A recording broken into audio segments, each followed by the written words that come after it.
आगे ट्रैक पे गाय फंसी है, अगर अभी नहीं रोकी तो मर जाएगी। तू ठीक से देख के आया है? ट्रैक कोई खेल की जगह नहीं होती। साहब, वो हिल भी नहीं पा रही, पटरी के बीच में फंसी है, प्लीज। बच्चा चीखते हुए स्टेशन मास्टर के सामने खड़ा था। उसकी आवाज कांप रही थी, आंखों में डर था और सांसें बेकाबू। स्टेशन मास्टर ने एक पल को उसे ऊपर से नीचे देखा। अरे हट जा, रोज कोई ना कोई मजाक करता है, ट्रेन अभी आने वाली है। लेकिन बच्चे के चेहरे पर जो खौफ था वो किसी खेल जैसा नहीं लग रहा था। और अगले ही पल जो हुआ उसने सबके होश उड़ा दिए। बस आप वीडियो आखिर तक देखते रहिए। थोड़ी देर पहले की बात थी। दोपहर के 3:45 थे। दिसंबर की ठंडी धूप थी और एक छोटे से रेलवे स्टेशन के पास एक गांव के बाहर कुछ बच्चे खेल रहे थे। मिट्टी में खेलना, पत्थर फेंकना, दौड़ना और बस बचपन की सीधी सादी निरापद खुशियां। कोई जटिलता नहीं, कोई चिंता नहीं, सिर्फ खेल, सिर्फ हंसी। पर तभी अचानक एक घटना हुई। एक ऐसी घटना जो सब कुछ बदल गई, जो कुछ पलों में 5 बचपन को एक जिम्मेदारी में बदल गई। एक गाय शायद किसी के खेत से निकलकर रेलवे ट्रैक के पास आ गई और फिर वह ट्रैक को पार करने लगी। एक सामान्य काम, एक सामान्य प्रयास। पर ठीक उसी समय जब वह ट्रैक के बीचों बीच था, उसका एक पैर 2 लोहे की पटरियों के बीच बुरी तरह फंस गया। गाय तुरंत चिल्लाने लगी, एक ऐसी आवाज जो दर्द से भरी थी, भय से भरी थी और एक माता की अपने बच्चे को खोने के डर से भरी थी। क्योंकि गाय जानती थी कि यह स्थान खतरनाक है। पर गाय जितना छटपटाती, जितना अपने पैर को खींचने की कोशिश करती, उतना ही और गहरे पटरियों के बीच फंसती चली जाती। और हर बार जब वह फंसती तो दर्द और भी बढ़ता और डर और भी गहरा होता। और ठीक उसी पल एक 11 साल का लड़का जो पास ही खेल रहा था, वह दौड़ता हुआ आया। उसका नाम था अमन। 11 साल पुराना, दुबला पतला और ऐसे कपड़ों में जो बताते थे कि यह लड़का गरीबी जानता है। पर उसकी आंखों में एक अलग ही तीव्रता थी, एक ऐसी समझदारी जो शायद उसकी उम्र से ज्यादा थी। अमन ने तुरंत गाय के पास दौड़कर उसका पैर पकड़ा और अपनी पूरी ताकत लगाकर खींचने लगा। आजा, बाहर आजा, मैं तुम्हें बचा दूंगा, प्लीज आजा। पसीना उसके माथे से जोर जोर से बहने लगा। उसकी पूरी कोशिश सब कुछ निकल गई। उसकी मांसपेशियां तन गईं, उसका चेहरा लाल हो गया। पर गाय बस और गहरे फंसती चली गई। नहीं, नहीं, और ताकत से, कोई आओ, किसी को बुलाओ, गाय मर जाएगी, प्लीज। अमन चिल्लाने लगा। उसकी आवाज हताशा से भरी थी। पर तभी अमन को कुछ याद आया, कुछ बहुत 11 साल का लड़का दौड़ता कुछ जो हुआ उसके आया। दिमाग में घंटियों की तरह बज रहा था। उसने अपनी घड़ी पर देखी, आंखों में अपनी उम्र से पुरानी बड़ी समझ। टूटी हुई घड़ी जो उसके पिता ने उसे दी थी। 3 बज चुके थे, 45 मिनट, और उसे पूरी तरह पता था ठीक 4 बजे इस ट्रैक पर डाउन एक्सप्रेस ट्रेन आती है, हर रोज, बिना असफल, बिना देरी, सिर्फ 15 मिनट। अमन कोई अमीर घर का बच्चा नहीं था। उसका घर स्टेशन के पास एक छोटी सी झुग्गी में था और उसके पिता रघुराज इसी रेलवे ट्रैक के पास मजदूरी करते थे, 16 घंटे रोज, किसी भी मौसम में। और उसकी बीवी जो रेलवे कॉलोनी में सफाई का काम करती थी। अमन रोज स्कूल से लौटते समय इसी रास्ते से जाता था और इसी रास्ते पर हर दिन ट्रेनें आती थीं, इसलिए ट्रेनों का समय उसे रटा हुआ था। सुबह 6:15 पैसेंजर ट्रेन, दोपहर 12:30 मेल ट्रेन, शाम 4:00 एक्सप्रेस ट्रेन, रात 8:45 फ्रेट ट्रेन। यह सब उसके दिमाग में घंटियों की तरह बज रहा था। क्योंकि अगर अमन यह समय भूल जाता तो शायद एक दिन वह ट्रेन की चपेट में आ जाता। और इस गाय से अमन का कोई व्यक्तिगत फायदा नहीं था। शायद यह किसी और की गाय थी या सड़क पर भटकती हुई, कोई फर्क नहीं था। पर अमन जानता था, अगर ट्रेन आई तो गाय का बचना नामुमकिन है। और अगर ट्रेन अचानक ब्रेक लगाएगी तो क्या होगा? ट्रेन बहुत भारी होती है, 500 से 700 टन, और जब यह इतनी तेजी से चल रही हो तो अचानक रुकना बहुत खतरनाक होता है। ट्रेन के अंदर लोग गिरते हैं, चोटें लगती हैं, कभी कभी तो लोग मर भी जाते हैं।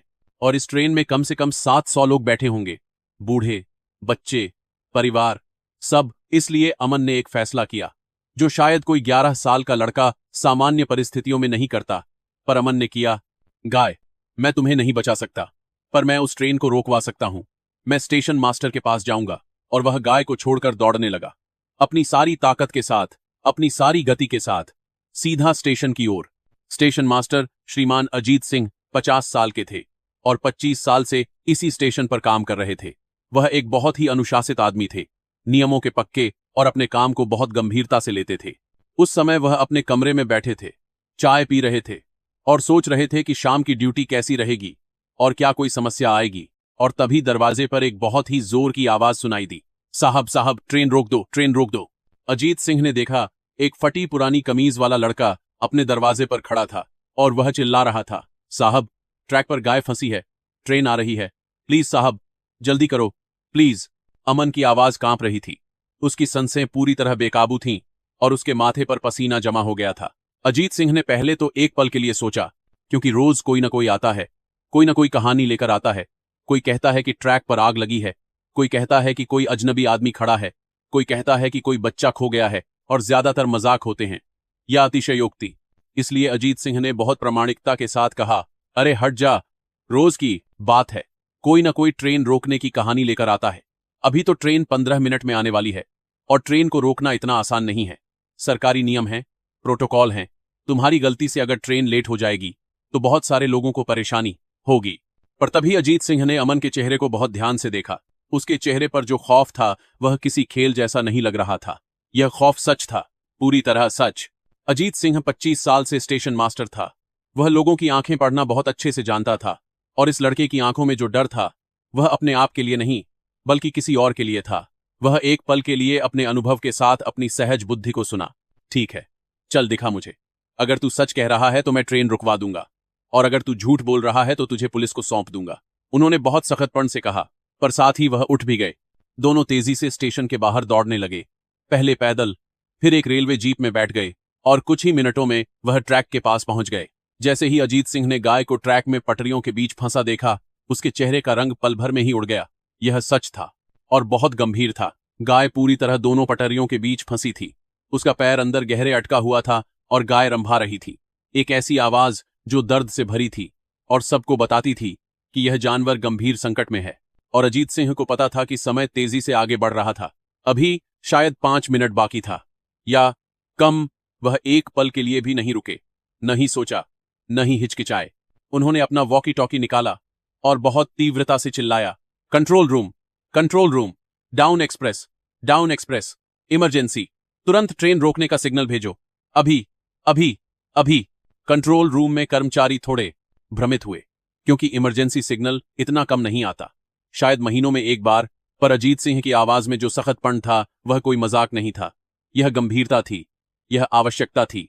कंट्रोल रूम से एक आवाज आई, हाँ साहब, समझ गए, सिग्नल तुरंत भेज दिया गया। उधर ट्रेन पहले से ही पास आ चुकी थी। डाउन एक्सप्रेस एक बहुत ही तेज ट्रेन थी। यह 60-70 किलोमीटर प्रति घंटे की रफ्तार से चल रही थी। ड्राइवर महेश शर्मा सिर्फ 28 साल का था, पर 20 साल का अनुभव उसके पास नहीं था। वह महज 8 साल से ड्राइवर था, पर उसके दिमाग में ट्रेन चलाने की सबसे बड़ी जिम्मेदारी थी। जब उसे इमरजेंसी सिग्नल मिला, उसकी हृदय गति तुरंत तेज हो गई। इमरजेंसी सिग्नल, यह तो बहुत कम आता है, और मेरी ट्रेन को क्या कोई बहुत बड़ी घटना हुई? पर उसे सोचने का कोई समय नहीं था। वह बिना 1 सेकंड का इंतजार किए इमरजेंसी ब्रेक लगा दिया। ट्रेन विशाल धातु का एक जानवर, 700 टन वजन वाला, जो तेजी से दौड़ रहा था, अचानक भयानक गर्जना के साथ पटरियों पर फिसलने लगा। चिंगारियां निकलने लगीं। हजारों छोटी छोटी लड़कियां आग की पटरियों पर बिखर गईं। ध्वनि एक कर्कश, भयानक आवाज निकली, एक ऐसी आवाज जो दर्द से भरी थी, जो पीड़ा से भरी थी। हजारों टन का वजन लेकर ट्रेन धीरे धीरे रुकने लगा। हर पल, हर सेकंड ट्रेन थोड़ा थोड़ा आगे बढ़ता रहा। गाय ने अपनी आंखें बंद कर लीं। शायद यह उसका आखिरी पल था। अमन ने अपनी सांस पूरी तरह रोक ली। उसके चेहरे पर एक ऐसा अभिव्यक्ति था जो किसी 11 साल के बच्चे के चेहरे पर नहीं होनी चाहिए। अजीत सिंह ने प्रार्थना करना शुरू कर दिया। उसने अपने सब देवता को याद किया, और ट्रेन धीरे धीरे रुकने लगी। और फिर ट्रेन पूरी तरह रुक गई। गाय से सिर्फ 1 मीटर की दूरी पर ध्वनि शांत हुई। सब कुछ शांत हो गया। सिर्फ ट्रेन की धीमी गड़गड़ाहट सुनाई दी। पूरा इलाका सन्न रह गया। बहुत देर तक कोई हरकत नहीं हुई, कोई आवाज नहीं आई, और फिर धीरे धीरे लोग अपनी सुध में आए। ट्रेन की खिड़कियों से सैकड़ों लोग बाहर झांकने लगे। उनके चेहरे पर एक ऐसा भय था जो शायद उन्हें अपनी पूरी जिंदगी में याद रहेगा। रेलवे कर्मचारी तुरंत दौड़कर आए। उन्होंने गाय को बड़ी मुश्किल से पटरियों के बीच से बाहर निकाला। उसका पैर बुरी तरह चोटिल था, उससे खून बह रहा था, पर जीवन बचा था। और यह सबसे महत्वपूर्ण बात थी। अजीत सिंह अमन के पास धीरे धीरे चलकर गए और उसके कंधे पर बहुत प्यार से हाथ रखा। उनकी आंखों में भी पानी आ गया। बेटा, तुमने क्या किया है? अगर तुम न होते, अगर तुम न दौड़ते, अगर मैं न सुनता, अगर स्टेशन मास्टर न होता, तो आज बड़ा हादसा हो जाता। इस ट्रेन में 700 लोग हैं, और अगर ट्रेन गाय से टकराती तो शायद बहुत सारे लोग मर जाते। पर तुमने अपनी तान देखटेन दूज ने कार में जान की परवाह न करते हुए सबको बचा दिया। अमन बस चुप खड़ा रहा। उसे कोई बड़ी बात नहीं लगी।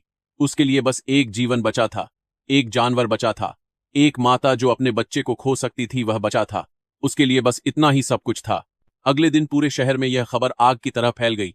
अखबारों के पहले पन्ने पर अमन की तस्वीर छपी। 11 साल के बच्चे की बहादुरी ने बचाई 700 लोगों की जान। ट्रेन रोक कर बचाई गाय और हजारों लोगों की जिंदगी। टीवी चैनलों ने उसे बार बार दिखाया और उसे हीरो की तरह पेश किया। और कुछ ही दिनों में रेलवे की तरफ से अमन को बहादुरी का पुरस्कार दिया गया।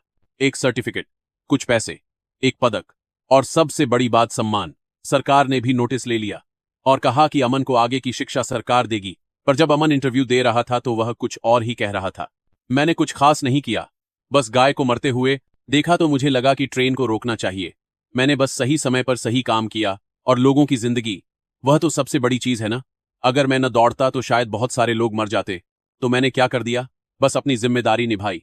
दोस्तों, कभी कभी बहादुरी बहुत बड़ी चीज नहीं होती। कभी कभी बहादुरी बस सही समय पर सही काम करना होती है। कभी कभी बहादुरी उम्र नहीं देखती, न ही गरीबी देखती है, न ही शिक्षा। एक 11 साल का लड़का जो कूड़े में खेलता है, जो कभी स्कूल नहीं जा पाया, वह एक पल में 700 लोगों की जान बचा देता है और एक जानवर को भी बचा देता है। क्योंकि उसके दिल में इंसानियत है, उसके दिमाग में सोच है, सही गलत का फर्क समझना है और उसके हाथों में हिम्मत है, हिम्मत करने की और जिम्मेदारी निभाने की। अगर यह कहानी आपको अच्छी लगी हो तो वीडियो को लाइक करें, कमेंट में लिखें हिम्मत सबसे बड़ी ताकत है और चैनल को सब्सक्राइब जरूर करें, क्योंकि ऐसी कहानियां हमें बेहतर इंसान बनना सिखाती हैं। धन्यवाद।